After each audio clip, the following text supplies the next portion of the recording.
a Tatiana, su hija, a Jorge Marcos, que es un excelente amigo, y por supuesto al doctor Medardo Mora, cuya obra al frente de la Universidad Laica Eloy Alfaro de Manabí es ya una de las fundamentales en el quehacer universitario ecuatoriano. Quiero saludar también a la ciudad de Guayaquil, a la que me une un enorme afecto, y especialmente en estas fechas que son las de sus fiestas de fundación.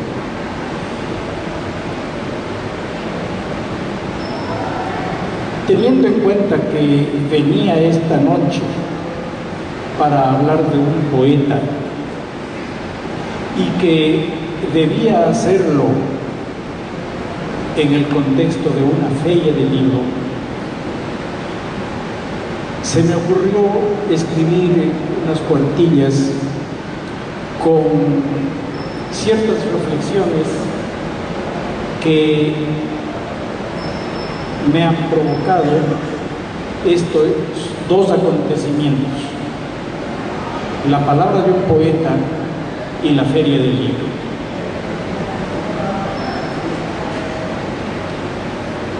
Cuando faltaban más de 3 siglos para que comenzara nuestra era, un griego ilustre que había sido encargado de educar al heredero de un gran reino, escribió que el hombre es el ser portador del logos. Aquel griego se llamaba Aristóteles y no sabía que sus libros, lejos de limitarse a educar al joven Alejandro, marcarían para los siglos venideros el destino de todo el mundo, que se conocería después con el nombre de Occidente. Tampoco sabía, desde luego, que su identificación del hombre como ser portador del logos daría lugar a un largo equívoco.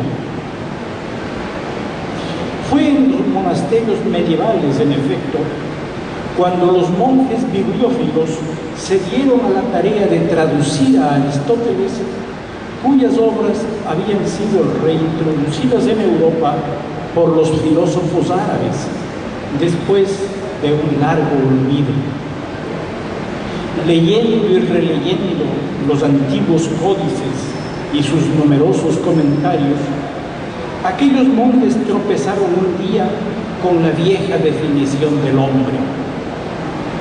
Supongo que en ella, pese a su brevedad, hubieron de demorarse largo tiempo, vacilando acerca del sentido que debían dar al vocablo logos. Si con él puede entenderse lo que en la lengua castellana denominamos como verbo, palabra o discurso, también puede entenderse como capacidad de discurrir o simplemente razón. No sé cuántas dudas poblaron entonces las heladas noches de aquellas viejas abadías. Lo cierto es que, acaso cediendo a la influencia del dualismo al que les inclinaba su fe, aquellos monjes entendieron que Aristóteles había escrito que el hombre es el ser portador de la razón. De allí habría de derivarse la vieja y gastada definición que ha llegado hasta nosotros: el hombre es un ser racional. A aquellos anónimos monjes nunca sabremos agradecerles bastante por la cultura antigua que salvaron de la Besania bárbara, pero tampoco podremos perdonarles lo suficiente por su manera de entender el logos. De su oficio paciente y silencioso fueron luego herederos los primeros humanistas, detrás de cuyas inteligencias iluminadas vinieron los aventureros que se arriesgaron por los mares ignotos y dibujaron las primeras cartas geográficas, cuya prodigiosa semejanza con el mundo conocido solo pudo competir con los mapas del cielo, trazados clandestinamente por astrónomos y nigromantes. Unos y otros, empujados por el capitalismo naciente y apoyados por audaces filósofos, dieron nacimiento a lo que más tarde habríamos de llamar Edad Moderna. Convencidos de que la racionalidad del ser humano y de que su razón es capaz de penetrar en todos los secretos de la naturaleza, produjeron la más soberbia de las imágenes del hombre.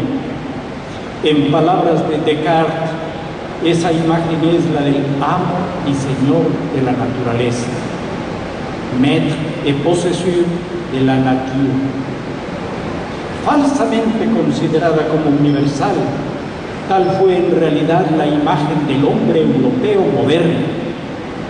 En su nombre, quienes se consideraron amos por derecho divino, hubieron luego de someter a todos aquellos que, siendo iguales, no lo eran para ellos. Fue necesario que llegara el siglo XX para que la convicción del dominio del mundo a través de la razón entrara en crisis.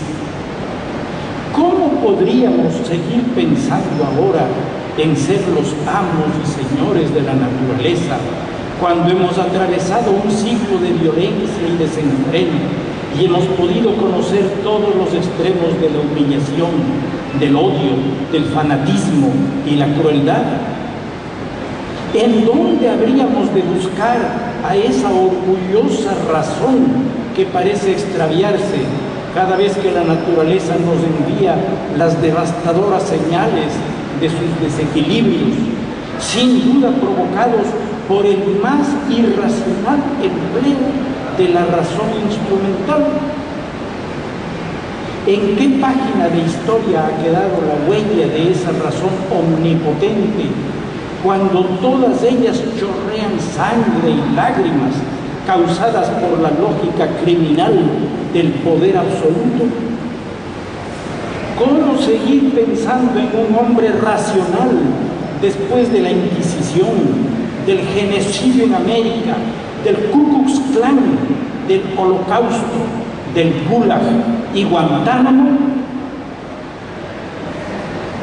La imagen del hombre como ser soberano, edificada sobre todo en 5 siglos de ciencia moderna, se ha hundido estrepitosamente, y en su lugar ha aparecido la de un ser menesteroso, atravesado por el miedo, que es aplastado cada día por esas fuerzas impersonales y abstractas que se llaman mercado, violencia, burocracia y poder. La vieja y venerable definición de Aristóteles ya no nos dice nada. La seguimos repitiendo ciertamente, pero la repetimos con tristeza, como se repite el nombre de los muertos que amamos o de los amores perdidos. Algunos, muy audaces, piensan entonces que Aristóteles estuvo equivocado. Otros, que los monjes medievales no le comprendieron. En cualquier caso, la desconfianza posmoderna en la razón ha puesto en evidencia un hecho que siempre estuvo delante de los ojos, aunque nunca fue visto en su verdadera dimensión. Si bien nos sobran motivos para dudar de la racionalidad de este ser que se destruye a sí mismo, destruyendo su hogar, no podemos dudar de que ese extraño ser es un ser que habla. El ser portador del logos que el griego había escrito deberá entonces ser entendido de otro modo. Lo que acaso pensó Aristóteles al escribirlo no es que el hombre puede definirse como ser portador de la razón, sino que el hombre es el ser portador de la palabra. Por eso, quizá la mejor manera de definirlo sea esta otra. El hombre es un ser que habla, y porque habla, es capaz de construir y dar forma a su socialidad natural. Dicho en términos más breves, el hombre es un ser político. Pero no estamos aquí para estas vanas filosofías, sino para celebrar el nuevo advenimiento de una palabra, que por ser palabra poética es la mejor de las palabras, la que lleva hasta el más alto grado la humanización del hombre. No se trata solamente de una palabra embellecida por esa suerte de soplo que a veces pasa sobre ellas al acercarlas levemente a la armonía musical. Se trata de una palabra que representa por sí misma la apoteosis del lenguaje y que es capaz de edificar ella sola un mundo distinto del mundo conocido, aunque parecería duplicarlo. Si el lenguaje de la prosa es ante todo un signo, algo así como un índice extendido que apunta hacia las cosas y conduce nuestra atención hacia ellas, vaciando nuestra propia conciencia para hacer en su interior un lugar para el mundo, en el lenguaje poético, la palabra es ella misma una cosa, un privilegiado objeto cuya existencia no va más allá del papel que habita, pero un objeto que no es embellecido por ningún soplo, porque él mismo es belleza, existencia que se basta a sí misma. Alguna vez, cediendo a la tentación de las asociaciones frívolas, aún sabiendo que ellas empobrecen las ideas, pensé que la palabra poética es como esos espejos barrocos de algún salón memorable de Versailles o Sanssouci. Espejos bellos en sí mismos, sin que para su belleza pueda importar la imagen que reflejan sus lisas superficies.